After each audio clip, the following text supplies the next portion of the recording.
I'm addicted and expensive. Byron Wilcott. And I'm watching WGS-TV.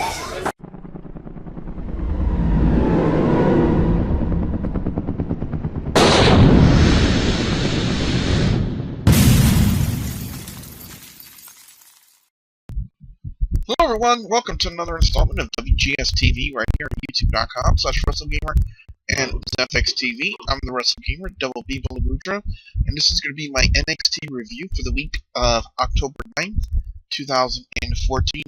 Opening match, we had Tyler Breeze and Mojo Rawley. A couple of times I've seen Mojo Rawley, supposed to be the hype man, and so far he's just been getting nothing but beat down as of late, almost jobber-like in a sense. No, I don't know what went on in the finish of this match to make the referee stop it. I don't know if it was something that legitimately happened with Mojo Rawley, because Tyler Breeze had locked him in a Fujibar armbar, but instead of tapping out, the referee stopped the match. So I don't know if it was something that happened. I don't know if that was the planned finish, but that's how they finished it off, and I was a little bit confused by that. Now, I said a couple of weeks ago I was really disappointed not to see Hideo Itami work a match, because I've heard a lot of hype about him, aka Kenta, and I never got the opportunity to see him yet until, just recently, about 2 weeks ago, when I first got the WWE Network, and I was really glad to see him work this match, because he took on Viktor of the Ascension in the following match. I gotta say, I was very impressed with the way they worked it. A dropkick finish. It almost looked like a front dropkick from the way it looked. He still picks up the win over Viktor. Connor had beat down Funaki. The Ascension came in there and started beating down Itami, tied him up in the ropes, and then the Ascension turned their attention to Funaki. So that's got to be building to a tag match. One way or another, they got to be building to a tag match. Third match on NXT this week, we had the Vaude Villians. I know I was absent for a review last week, and I never really got to see much of the Vaude Villians until last week. Aiden English and Simon Gotch, and Enzo, Amore, and Colin, Cassady. These guys are like almost the NXT version of DX in a sense, because they're always like comical hijinks almost in a sense. They're very entertaining to watch. I like to see what WWE does with them. Do they keep their gimmick for them when they go up to like a Raw or SmackDown? But it was Enzo, Amore, Colin, Cassady, and the Vaude Villains. Finish of the match, it was Gotch hitting the Battle Royal on Enzo Amore, followed up by the second rope senton by Aiden English. And Vaude Villains are actually kind of over his face, if you think about it. The fourth match, this was something I said on Sports Entertainment Tonight about 2 weeks ago when I was questioned about the quality of the Divas division. What does WWE need to do to improve the overall quality of the Divas division? Well, I can tell you this right now for certain. They need divas like a Becky Lynch, a Sasha Banks, a Bayley, a Charlotte Flair. They need girls like Alexa Bliss, because these girls are not only hot, but they also can perform. Now, I know the incomparable Lance Moss might want to disagree with me on a few of the choices. By the way, guys and gals, be sure you check out his channel, youtube.com/LanceMossTV, trying to reach his 100 subscriber goal, and I appreciate it if you guys check out his channel, and also all the other channels that I have listed in the description box. I really would appreciate it if you do that as well. That would be a big favor to your pal, the WrestleGamer. But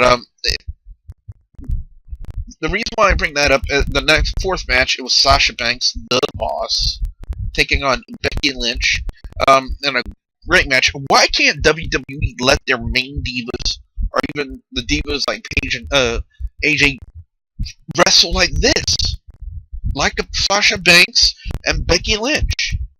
Why can't they do it like that? Why couldn't they do it like last week with Charlotte and Bayley for the NXT Women's Championship? These crop of divas on NXT are by far getting to showcase more talent and more ability than the divas on Raw and SmackDown because of their current, I don't know, product, I would think, with Total Divas. But it was Sasha Banks locking on her submission hold, the bank statement, so she is Sasha Banks, and forcing Becky Lynch to tap out. In the main event, it was Titus O'Neil and Sami Zayn. Sami Zayn, El Generico. I never really watched any of his work as El Generico, so I feel a little ashamed to say that. But I was really impressed with the way Sami Zayn worked in this match. Now, I don't know what to be doing. It's like they're working two different angles with Titus O'Neil. They're giving him two different gimmicks. A gimmick with the Slater Gator on Raw and SmackDown, and then a totally different gimmick on NXT. I don't understand the thinking behind that. Maybe it's because they don't have enough current new talent in NXT for them to work good gimmicks to go over on the NXT audience over in Orlando.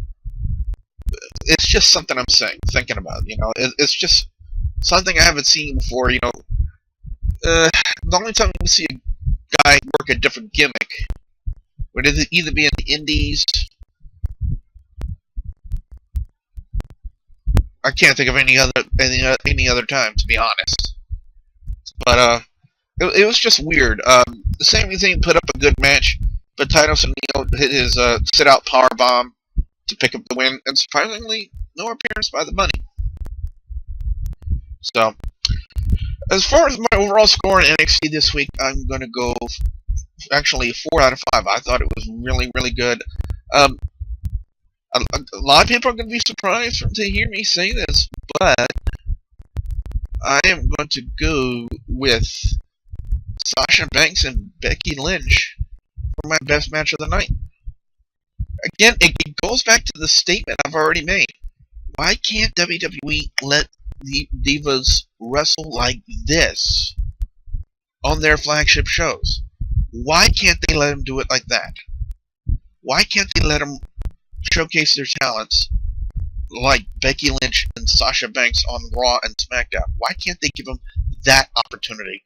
I think if WWE does this, the current opinions that I have on the current crop of divas on Raw and SmackDown will vastly improve. Worst match of the night. I'm sorry, I gotta go to Tyler Breeze and Mojo Rawley. I mean, really, the ending wasn't confusing enough. I mean, he didn't tap out. The referee just stopped the match, and there was no further explanation as to why. I don't know about you guys, but it's just me. But anyway, like I said, NXT, 4 out of 5. What I want to know now from you guys out there, the viewers and subscribers, your thoughts on NXT this week. What are your overall scores? What are your picks for best and worst match or segment of NXT this week? I definitely want to hear what you guys have to say, especially with the segment involving Enzo, Amore, and Colin Cassady bringing William Regal over to see this.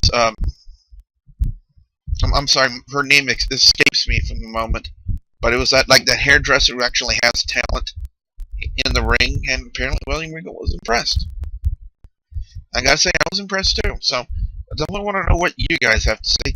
Be sure you put your comments in the comment section below. Don't forget to like and favorite this video. And don't forget to please follow me on the Facebook page, facebook.com/WGS-TV. Don't forget to please subscribe to youtube.com/WrestleGamer and youtube.com/ZFXTV Network if you haven't already. So with that being said, I'm the WrestleGamer, Double B, saying thank you very much for watching.